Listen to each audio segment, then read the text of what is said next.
How to link tables in Airtable. In this video, I'll show you how to link tables in Airtable. So to get started, go ahead and open Airtable into your device and then head over into that specific table where you want to link another table to. And then from here, go ahead and select the title of the table and then click on edit field, and then under this set it into link to another record. So make sure that you link it into that specific table where you want to link it.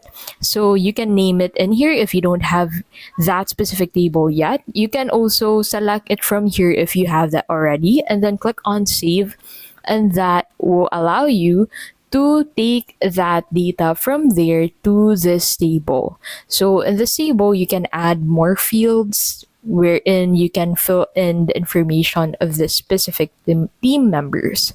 And that is how you can basically link tables in Airtable. If this video was helpful, please don't forget to give this video a like and subscribe for more videos like this.